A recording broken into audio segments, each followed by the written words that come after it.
Pokémon Scarlet and Violet are the newest games in the Pokémon core series. It's been nearly 27 years since the initial launch of the original games, and now we finally have a fully 3D open-world game.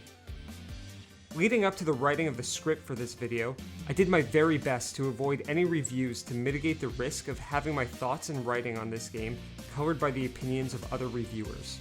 As usual, I will be talking about what I love about this game, as well as my criticisms of it, and I'm sure many of my thoughts will be echoed by other reviews, particularly as it pertains to criticism. But right off the top, I want to say that I've played through the game to completion, and I thoroughly enjoyed the experience. Something I love about Pokemon games is the variety of playstyles that are available to players. If you're a casual player, you can simply catch and train the Pokemon you like and play through the story. Competitive players have the option to breed and raise a team to challenge other competitive players online.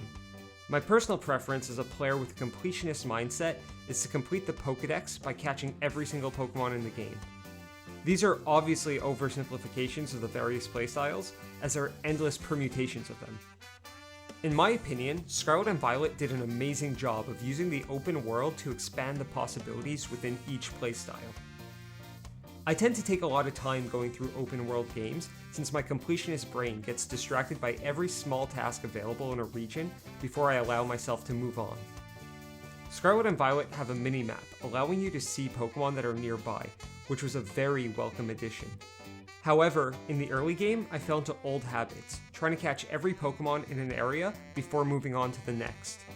This habit was reinforced by that bump in battle theme.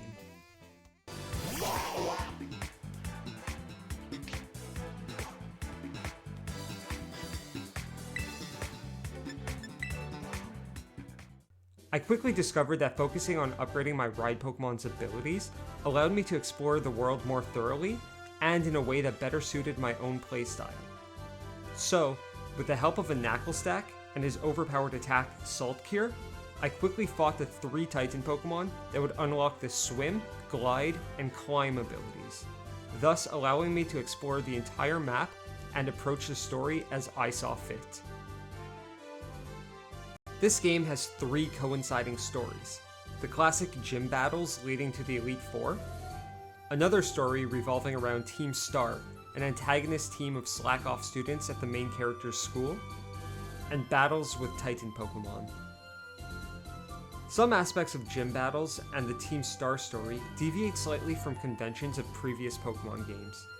For example, instead of making your way through some sort of puzzle or maze, fighting trainers before reaching a gym leader, this game has various challenges unrelated to other game mechanics before allowing you to battle the gym leader, such as pushing a large egg to an end goal, or looking for 20 Sunflora around town, or copying prompted emotes. These gym challenges felt a little out of place and uninspired. Additionally, the ability to challenge gyms in any order was great in theory, but could have been improved by having gym leaders' teams scale with the amount of badges you've already earned.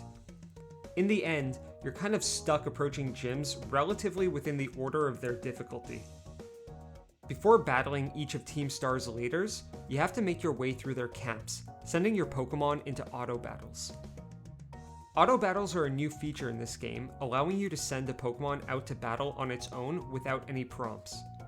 But as a recurring story challenge, it's a little unengaging. Furthermore, having grown up with games where the antagonist teams were legitimate criminal organizations, an antagonist team of delinquent students is a little underwhelming. I don't think it's controversial to say that the story in the mainline Pokemon games have been lacking since at least Sun and Moon. And while I wish I could really get into the story of any game I play, I could get past that for Pokemon games because it's not the main reason I play.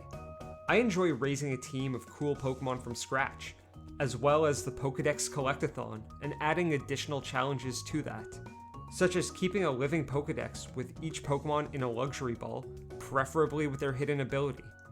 For those not in the know, a living Pokédex is the act of keeping one of every single Pokemon, for which I also include form variations. These 2 simple playstyles involve catching Pokemon of various rarities in expensive Pokeballs with low catch rates, breeding them for full evolution lines and potential shiny hunting, and training them either for my team or simply for the living Pokedex. Breeding Pokemon has received a significant quality of life improvement.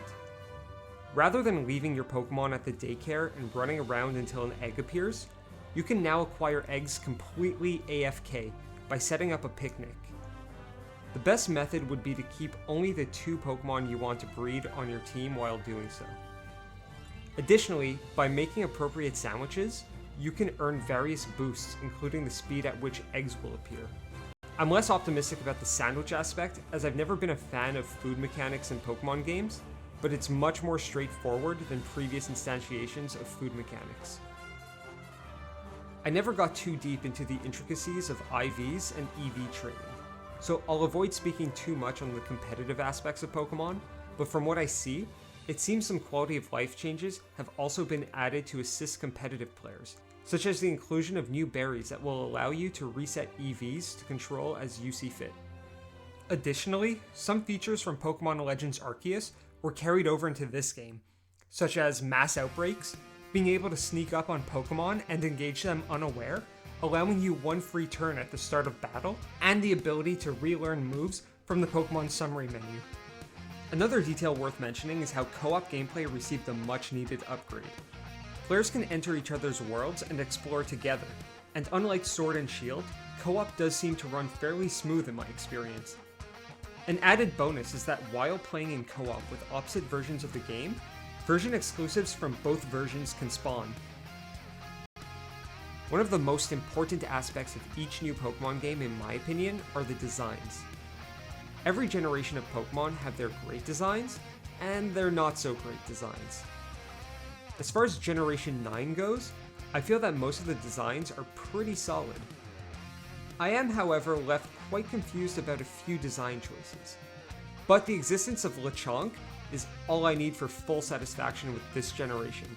That being said, the first category of Pokemon whose designs confuse me are what I believe to be lazy designs, such as 2 mice, which evolves into one of 2 forms, 3 mice, or 4 mice.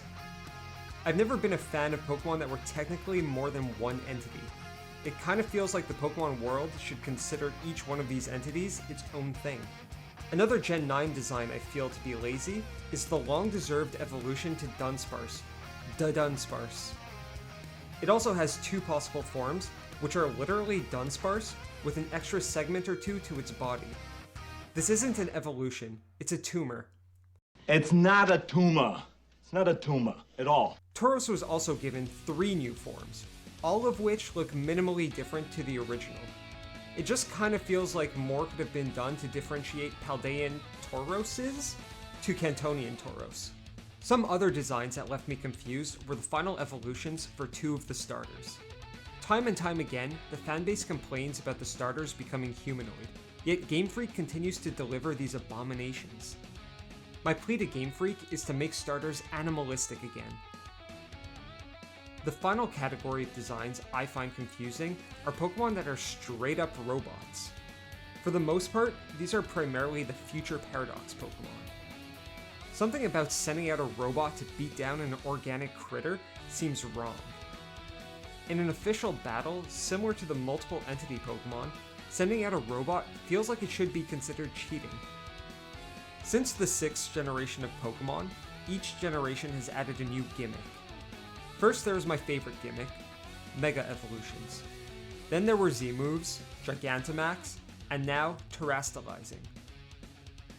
Terastallizing is actually a super interesting gimmick, allowing any Pokemon to take on a different type, opening up all sorts of surprises and competitive possibilities. Each Pokemon has a Terra type, and unique variations can be acquired by catching Pokemon in raids or getting an NPC to change it for you after completing the normal type gym. When terastallizing, Pokemon adopt a crystalline-like appearance, which unfortunately looks kinda dumb, but it's fun. Now to talk about the Copperaja in the room, the performance issues. Without a doubt, most criticism of the game will arise from this.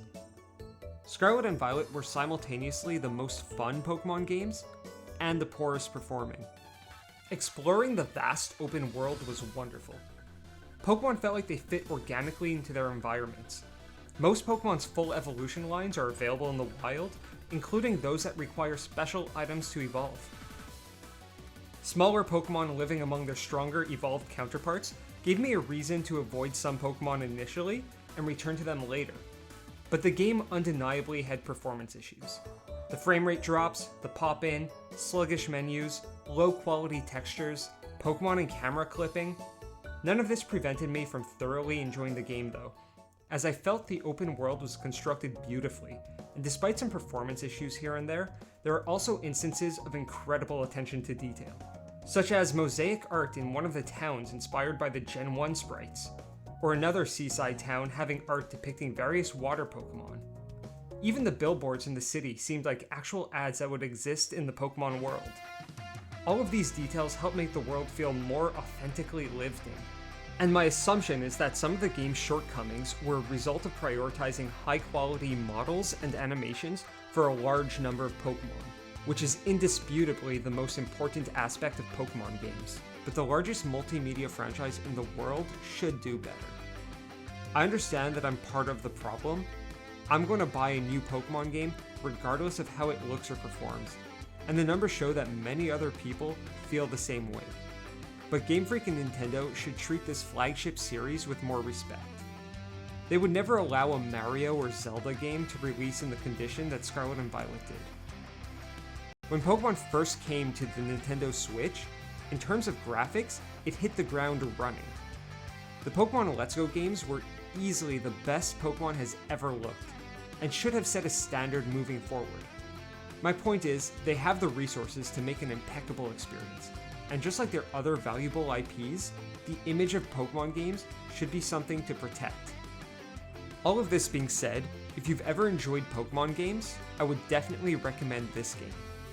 Despite its shortcomings, it offers many improvements on traditional mechanics, and its open world with varying habitats lends itself so well to the ever-expanding world of Pokemon. Hopefully, many of the existing issues will be addressed in future patches, and allow this game to truly shine as the gem it should be. The past year has been great for Pokemon games. Between Pokemon Scarlet and Violet and Pokemon Legends Arceus, the future for Pokemon is certainly looking promising, and I'll be looking forward to the inevitable release of DLC and Pokemon Home functionality to transfer all the new Pokemon into my living Pokedex. Whether it's the return of previous gimmicks, new quality of life improvements, or anything in between, let me know in the comments what you'd like to see in the series moving forward. Please leave a like or dislike as you see fit, and as always, subscribing is much appreciated. I'm Punch and Funk, and I hope you guys will join me in the next video.